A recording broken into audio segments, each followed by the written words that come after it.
It always begins with an idea. My best plans that strike me at random times.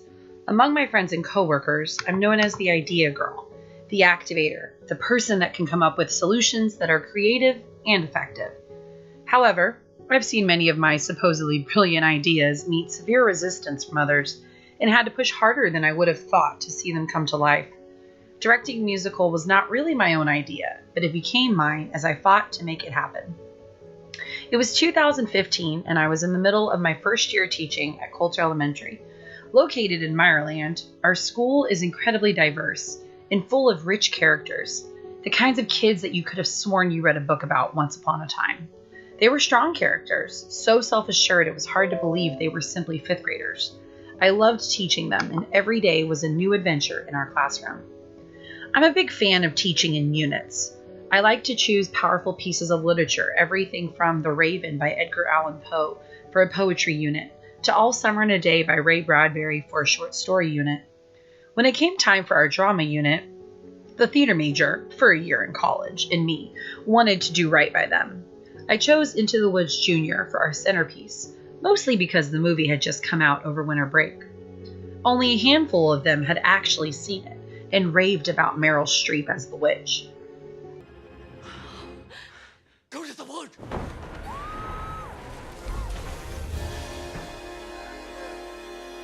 I assigned parts and we began reading through the script. We would read a scene aloud, listen to the music, and then the second read through, I would have them act it out in the middle of our classroom. I may have also begun to give them more stage directions than they had expected. Yet every time I would push them to read with a certain emotion or stand in a certain way to display their character's feelings, they would always rise to the occasion. All along, I could tell they were enjoying themselves, but I was shocked when the boy who was reading for the main part asked if we could act it out on stage. "I want my parents and family to come see me act," he told me after we had finished scene 4. I was aghast. Boys are notoriously easily embarrassed, especially at the ripe age of 11. By this time, we were several weeks away from STAR, our big state standardized tests. Directing a show was not in the cards for those next few weeks. STAR came and went. Once it was over, I asked the students what they really wanted to learn about for the rest of the year. They all told me they wanted to learn how to put on a production, to bring Into the Woods on an actual stage with props, costumes, and sets. The next thing I knew, I was not just a teacher, but a director, casting director, producer, choreographer, costume mistress, and acting coach every day. Given that I still had to be teaching social studies, language arts, and reading, I had to find ways to make it appear that all of our time was not just focused on a theater show. I had assistant directors, students who would work with small groups of actors and actresses to run lines. My sister helped me gather costume items and make a fireplace out of a box. Parents started writing me emails so they could find me any prop I might need. I'll never forget the day a parent, who happened to be an art teacher, gave me a freshly painted golden egg. It was a crucial prop piece that I was so thankful to finally have. As the show got closer, I did experience some major setbacks. For one, my partner teacher was not very supportive. She too had read the show with her kids, but told me she didn't feel comfortable directing her own show. I dealt with many passive-aggressive comments from her throughout that month. When Tech Week arrived, we were rehearsing on stage with costumes, headset microphones, and props. And then my principal wasn't exactly sure what all the fuss was about.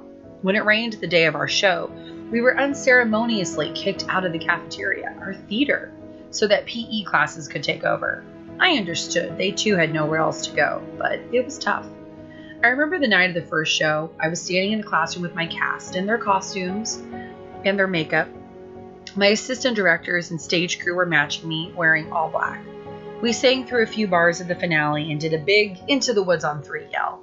As I walked out in the hallway with my walkie-talkie turned up, ready for messages from my student stage crew, the technology teacher came to me to let me know that the video camera was set up and ready to record.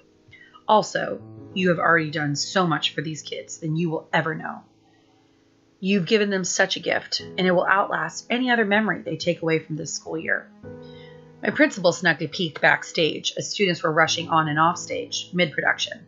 He told me later that he was so impressed to see how they were helping each other, supporting one another, and respecting the stage as a sacred place.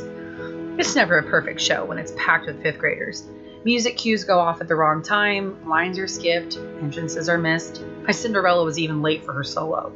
There were times that I feared I may have been taking it too seriously, turning into a stage mom myself.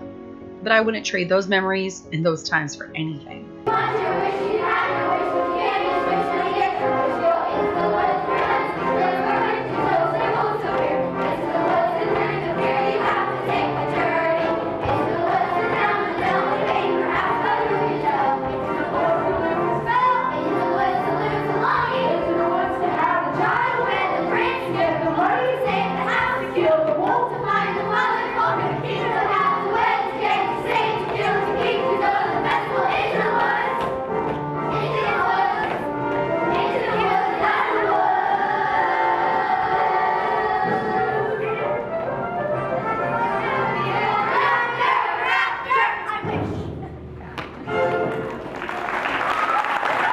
Since that show, I've directed Seussical Jr. with the 5th graders I had the following year, and just this last May, I directed another round of Into the Woods Jr. I hit some roadblocks every time I direct, usually from adults like fellow teachers that try to argue this will distract them from testing and focusing on reviewing for those tests. Working with the kids to help them learn their lines, their music, their cues, it's also stressful in the moment, but yet it always comes together. At the end of Into the Woods, the cast sings the song the show is known for. Careful the things you say, children will listen. Careful the things you do, children will see and learn. Children may not obey, but children will listen. Children will look to you for which way to turn, to learn what to be. Careful before you say, listen to me. Children will listen. And that is the key. I am aware that when I direct these musicals, I'm not just teaching them fun songs and cool dance moves. Really, I'm teaching them to love the theater, to appreciate the arts, to learn how to tell a powerful story, and how to work together. And they will listen. They listen to all of it. So, careful the tale you tell. That is the spell. Children, listen.